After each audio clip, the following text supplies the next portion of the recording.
Hyderabad gadget प्रमाणे मराठवाड्यातल्या मराठ्यांना कुणबी प्रमाणपत्र देतो, व्हॅलिडिटी सुद्धा द्यायच्या, ती सुद्धा प्रक्रिया करतो. म्हणलं तुम्ही त्या अधिकाऱ्यांशी बसा, अधिकाऱ्यांना विचारा की तुम्हाला काय अडचणी येत आहेत. कारण सरकार बोलून जाताना अधिकाऱ्याला अडचणी येतात, अधिकारी पण अडचणीत नाही आले पाहिजे प्रमाणपत्र. त्या विषयावरती चर्चा केली. त्यांनी एक आता JR काढला होता मराठ्यांना ओबीसीच्या सवलती, त्या सवलती सुद्धा लागू झालेल्या नाहीत. 100% फीस घेतल्यात, मग आता सवलती तर लागू केल्यात, सोयी सुविधा पण नाहीत. परराज्यातल्या पोरात ऍडमिशन घेतलेत. त्या संदर्भातला सुद्धा विषय ह्या 28 ऑगस्टच्या आत सगळ्या अंमलबजावणी तुम्ही त्याची करून ती लागू करा हे पण सांगितलं आपण.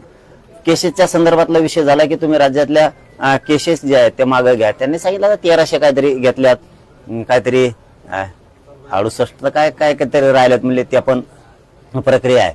त्यावरही चर्चा आपण पुऱ्या महाराष्ट्रानं तुम्ही पण ऐकली, तेही मागे घेण्याच्या संदर्भातली चर्चा. EWS, ECBC आणि ESBC चे जे पोर आहेत निवड झालेले त्यांच्या नियुक्त्याच्या बद्दल सुद्धा त्यांनी सांगितलं आम्ही आता बैठक घेतोय. मला वाटतं उद्या त्याला बैठक घ्यायला वाटतं त्या विषयावरती कॅबिनेटचे काय बैठकीत ते चर्चा करतील. पण MPSCच्या पोरांचा विषय घेतला होता, त्याही विषयात ते मार्ग काढून देतो म्हणून तीही जबाबदारी त्यांनी स्वीकारली. माझ्या बलिदान दिलेल्या बांधवांचे निधी आणि नोकरीचा विषय राहिलाय. हे सगळे विषय सुटल्याशिवाय आणि विशेष म्हणजे सातारा, कोल्हापूर, औंध, पुणे आणि बॉम्बे गव्हर्नमेंटचा गॅझेटियरचा JR मला पाहिजे लागू अंमलबजावणी सहित. त्यावरही त्यांनी सांगितलं की तोही काढतोय आम्ही, अहवाल मागून घेतलाय. आता बघूया 28 तारखेपर्यंत काय काय करतात. आपण जेवढ्या काय मागण्यात या मागण्याच्या संदर्भात त्यांची चर्चा केली. परंतु याच पत्रकार परिषदेच्या माध्यमातून मी महाराष्ट्रातल्या मराठा समाजाला विशेष करून सांगतो, ज्यांच्या नोंदी सापडलेल्या असून सुद्धा कुणबी प्रमाणपत्र देत नाहीत अशाने 28 ऑगस्टला अर्ज घेऊन अंतरवालीत या. मला निपटारा काढायचा बरं का. पुन्हा पुन्हा सांगतो मराठा समाजाला, ज्यांनी व्हॅलिडिटीसाठी अर्ज केलेत पण व्हॅलिडिटी देत नाहीत त्यांनी अर्ज घेऊन 28 ऑगस्टला या. मला ते अर्ज घेऊन ठेवून तुम्ही सुद्धा इथंच राहायचंय. मला ते सरकारला दाखवायचे हे पोर आहेत आणि यांचे कामं राहिलेत म्हणून. आणि ज्यांनी हैदराबाद गॅजेटनुसार सुद्धा अर्ज केलेले असतील देत नाहीत त्यांनी सुद्धा अर्ज घेऊन या. म्हणजे कुणाचा विषय मागे राहायला नको. नोंद असून कुणबी प्रमाणपत्र नाही, कुणबी प्रमाणपत्र असून व्हॅलिडिटी नाही, कोणाच्या चुलत्याला दिली पुतण्याला देत नाहीत, पुतण्याला दिली बहिणीला देत नाहीत. तुमचे ते अर्ज घेऊन या, तिकडे पण अर्ज करा. अधिकाऱ्यांकडे, तहसीलदारकडे, SDM कडे तुमचे अर्ज करा त्या प्रमाणपत्रासाठी आणि मग इकडे सुद्धा एक त्याची झेरॉक्स कॉपी घेऊन या. म्हणजे जेणेकरून आपल्याला सरकारशी बोलता येईल. पंचा बांधवांचे व्याज परतावे थांबलेत, त्यांनी सुद्धा त्यांचे अर्ज घेऊन 28 ऑगस्टलाच इथं या. कारण आम्हाला ते सगळे जमा करून घ्यायचे, तुमच्याशी चर्चा करायची. मग ते एकदा जमा करून घेतले की 29 पासून सरकार कधी येईल त्यावेळेस ते मार्ग काढून घ्यायचे.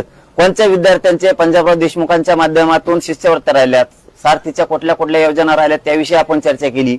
निधी सगळा द्या महामंडळाचा ते पण सांगितलंय, सारथीला पण द्या म्हणून सांगितलंय. 28 ऑगस्ट पर्यंत ते करतोय त्यांनी म्हणून सांगितलं. पण आंदोलन हे थांबणार नाहीये. 29 ऑगस्टला आंदोलन होणार आहे. मला हे निर्णायक आंदोलन करायचंय. मराठा समाजाची मागणी मला पाठीमागे ठेवायची नाहीये. मराठा समाजानं हे विषय समजून घ्या. ज्यांचे ज्यांचे जे घराने तुम्ही तुमचे अर्ज घेऊन अंतरवालीत यावं, म्हणजे मलाही सोपं जाईल आणि तुमच्यासाठी सोपं जाईल.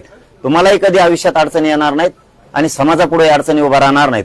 हे माझ्या मराठा बांधवांनी समजून घ्या.